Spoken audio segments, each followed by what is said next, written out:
Welcome back viewers.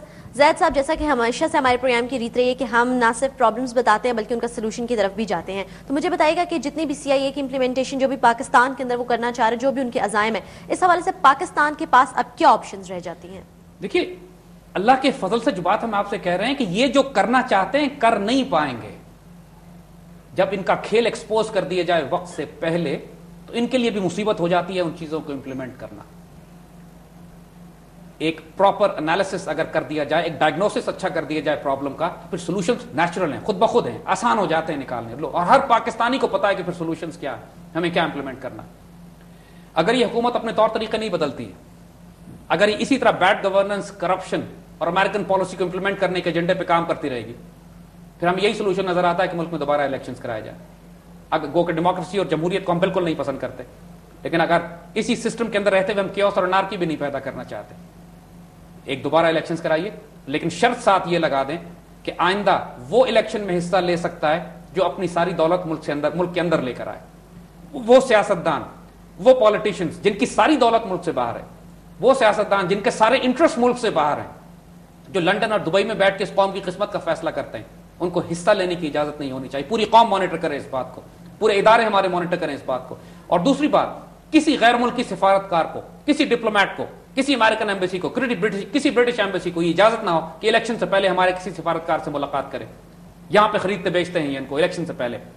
ہمارے وزراء نے حلف نہیں اٹھائے جب تک جا کے پہلے امریکن ایمبیسی سے، امریکن ایمبیسڈر سے یا ان سے ملاقات نہیں کر لی جا کے. اور دیکھیے، ہم آپ کو ایک مثال دیتے ہیں. چلی میں پینوشے کے دور میں چلی کے حالات بڑے خراب تھے. پینوشے نے امریکہ میں چلی کے بہت زیادہ بچے پڑھا کرتے تھے، یونیورسٹیز میں اعلیٰ تعلیم حاصل کرتے تھے. تو شکاگو میں موسٹلی شکاگو یونیورسٹی کے تھے، تو ان کو شکاگو بوائز کہا جاتا تھا. تو پینوشے نے ان ساروں کو انوائٹ کیا کہ آپ چلی میں آ جائیے. جب وہ سارے اپنی فیملیز کے ساتھ چلی میں آ گئے، ان کو بڑے پرکس دیے، بڑے بینیفٹس دیے، بڑے انعام و کرام دیا، اور ان سے یہ کہا کہ میں تمہیں 5 سال دے رہا ہوں، چلی کی اکانومی کو ٹھیک کرو، چلی کو تم نے ریولوشنائز کرنا ہے اور بالکل ٹھیک کرنا ہے. لیکن شرط صرف ایک ہے، شرط یہ ہے کہ ملک کے اندر تو تم آ چکے ہو، اب باہر نہیں جا سکتے. اور اگر 5 سال کے بعد ملک کے حالات ٹھیک نہیں ہوئے تو تم سب کو بچوں سمیت مار دوں گا میں یہاں. اور حال یہ تھا پھر ان لوگوں کا کہ پاگلوں کی طرح 24 گھنٹے وہ کام کرتے تھے، ملک سے باہر جا نہیں سکتے تھے، اور ملک کو ٹھیک کر دیا انہوں نے. تو کوشچن از کہ اللہ کے فضل سے جو پوٹینشیل ہمارے پاس ہے، جو ریسورسز ہمارے پاس ہیں، جو پاکستان سے محبت کرنے والے لوگ ہیں، راتوں رات ہم ریولوشنائز کر سکتے ہیں اس قوم کو اگر کوئی کرنا چاہے تو. ہمیں بھی کوئی شکاگو بوائز جیسا سٹائل چاہیے کہ ملک کے اندر تم آ گئے ہو، جب تک ڈیلیور نہیں کرو گے تمہیں باہر نہیں جانے دیں گے. عوام پہ سر بہت بڑی رسپانسبلٹی آئے گی، اور تمہیں ایسٹس ملک سے باہر جمع نہیں کرنے دیں گے ہم. آپ صرف یہ پابندی لگا دیجئے، جب ان کے ایسٹس یہاں پر ہوں گے پھر یہ جان دیں گے اس ملک کے لیے. ابھی کوئی سٹیک نہیں ہے ان لوگوں کا یہاں پہ. دوبارہ الیکشن کی ضرورت ہے، اور ان شرائط کے ساتھ کیجئے، حالات بدل جائیں گے. دوسری بات، ہمیں فوراً سے پیشتر اپنی افغان پالیسی ڈیفائن کرنی ہے. وہ جو پارلیمنٹ نے ڈیسائیڈ نہیں کیا، پارلیمنٹ کے اندر ایک دفعہ پھر سیشن کرو.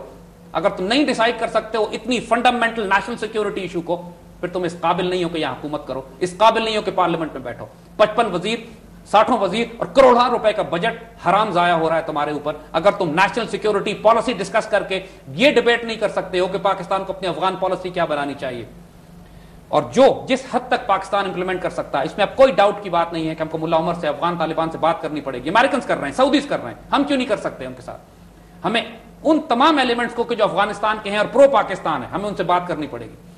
ہمیں ان تمام ایلیمنٹس کو آئسولیٹ کرنا پڑے گا، پیس ٹاکس جو پاکستان کے خلاف جنگ کر رہے ہیں، اور ان کے خلاف ڈکلیئر کر کے ان کو دہشت گرد ڈکلیئر کریں، ڈکلیئر پالیسی کر کے ان کے خلاف جنگ کریں، تاکہ فوج، سیاستدان، عوام، قوم، میڈیا سب ایک پلیٹ فارم کے اوپر ہوں، الگ الگ راستوں پہ نہ جا رہے ہوں. اس وقت ٹوٹل ڈسکنیکٹ ہے، ہر کوئی اپنی اپنی راستے پہ چل رہا ہے. کوئی میڈیا پہ نیشنل سیکیورٹی پالیسی نہیں ہے، فوج کو یہ نہیں پتا کہ سیاستدان کیا ڈیسائیڈ کر رہے ہیں، سیاستدانوں کو یہ نہیں معلوم کہ فوج کی پالیسی کیا ہے.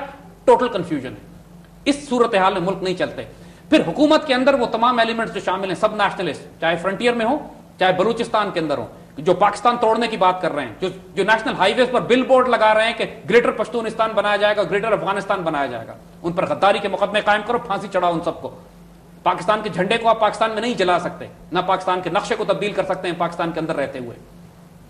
کس طرح جرأت ہوئی ان کو اس بات کی کہ پاکستان کے خلاف اتنے بڑے بڑے بینرز لگائیں، بورڈنگز لگائیں کہ پاکستان کا نقشہ تبدیل کر رہے ہیں اور گریٹر پشتونستان کی بات کریں. ونس اگین سر، کسی میڈیا نے اس چیز کو ہائی لائٹ نہیں کیا. اور ساتھ ساتھ